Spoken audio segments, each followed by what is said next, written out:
এটি হলো বিশ্বের সবচেয়ে বয়স্ক জীবিত প্রাণী। এই প্রাণীদের অসাধারণ দীর্ঘায়ু প্রায়শই দৃঢ় বিপাক, গভীর সমুদ্রের আবাসস্থল অথবা প্রতিরক্ষামূলক খোলসের সাথে যুক্ত, যা তাদের শিকারী প্রাণীদের এড়াতে সাহায্য করে। প্রাণী জগৎ আকর্ষণীয় প্রাণীতে পরিপূর্ণ, তবে কিছু প্রাণী কেবল তাদের অনন্যতার জন্যই নয়, তাদের অবিশ্বাস্য দীর্ঘায়ুর জন্যও আলাদা, যেগুলো সম্পর্কে আমাদের কোনো ধারণাই নেই।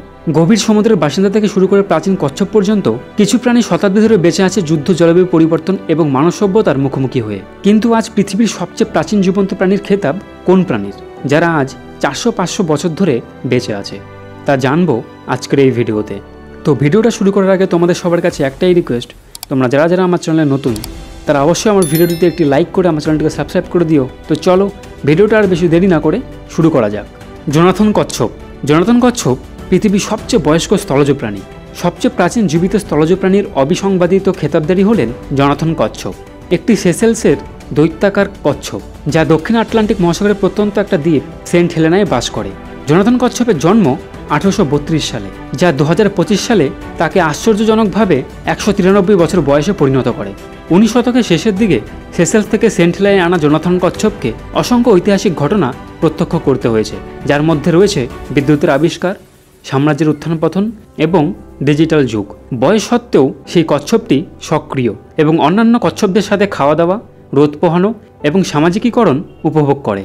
জোনাথন কচ্ছপের দেখাশোনা করা পশু চিকিৎসক ডক্টর জো হোলিন্স বলেছেন যে কচ্ছপটি তার দৃষ্টিশক্তি এবং ঘ্রাণশক্তি হারিয়ে ফেলেছে, কিন্তু তবুও সেই কচ্ছপটি তার তত্ত্বাবধায়কদের চিনতে পারে এবং কলা, গাজর এবং লেটুস সহ বিভিন্ন খাবার তার প্রিয় এবং সেই খাবারগুলি সে খুব ভালোভাবে উপভোগ করে।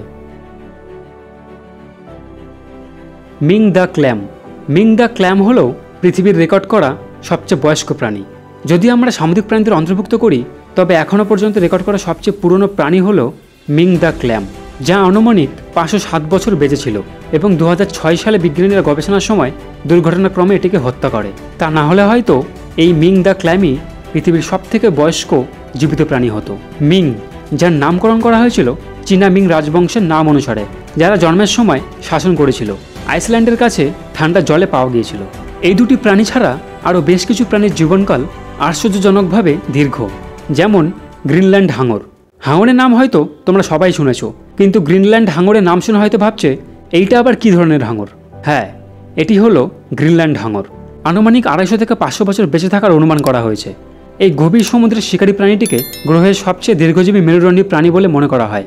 বিজ্ঞানীরা একটি গ্রিনল্যান্ড হাঙর খুঁজে পেয়েছে, যার বয়স প্রায় 400 বছর বলে অনুমান করা হয়েছে। বোহেড তিমি। তিমি মাছেদের জাতের মধ্যে একটি জাত হলো বোহেড তিমি। কিছু বোহেড তিমি 200 বছরেরও বেশি বয়সী বলে প্রমাণিত হয়েছে, যা তাদেরকে সবচেয়ে দীর্ঘজীবী স্তন্যপ্রায়ী প্রাণী হিসেবে স্বীকৃতি দিয়েছে। রাফাই রকফিশ। রাফাই রকফিশ হলো গভীর সমুদ্রের এক ধরনের মাছ। এই গভীর সমুদ্রের মাছগুলি 200 বছরেরও বেশি সময় ধরে বেঁচে থাকতে পারে, যা এগুলিকে সবচেয়ে দীর্ঘজীবী মাছের প্রজাতির মধ্যে একটি করে তোলে। এই প্রাণীদের অসাধারণ দীর্ঘায়ু প্রায়শই দৃঢ় বিপাক, গভীর সমুদ্রের আবাসস্থল বা প্রতিরক্ষামূলক খোলসের সাথে যুক্ত, যা তাদের শিকারীদের এড়াতে সাহায্য করে। গ্রিনল্যান্ড হাঙরের মতো কিছু প্রাণী অত্যন্ত ধীরে ধীরে বৃদ্ধি পায়, প্রতি বছরে প্রায় 1 সেন্টিমিটারেরও কম, যার ফলে তারা তাদের আয়ুষ্কাল অন্যান্য প্রাণীর চেয়ে অনেক বেশি বাড়িয়ে তোলে। জোনাথন কচ্ছপও এখনও বিশ্বের সবচেয়ে বয়স্ক জীবিত স্থলজ প্রাণী। অন্যদিকে গ্রিনল্যান্ড হাঙর এবং ধনুকের তিমি আজও জীবিত সবচেয়ে দীর্ঘজীবী সামুদ্রিক প্রাণীদের মধ্যে অন্যতম।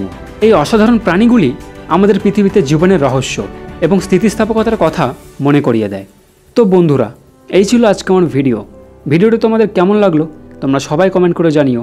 ভিডিওটা ভালো লেগে থাকলে আমরা এই ভিডিওটিতে একটি লাইক করে আমার চ্যানেলটিকে সাবস্ক্রাইব করে দিও এবং অন্যদের সাথেও শেয়ার করে অন্যদেরকে জানার সুযোগ করে দিও।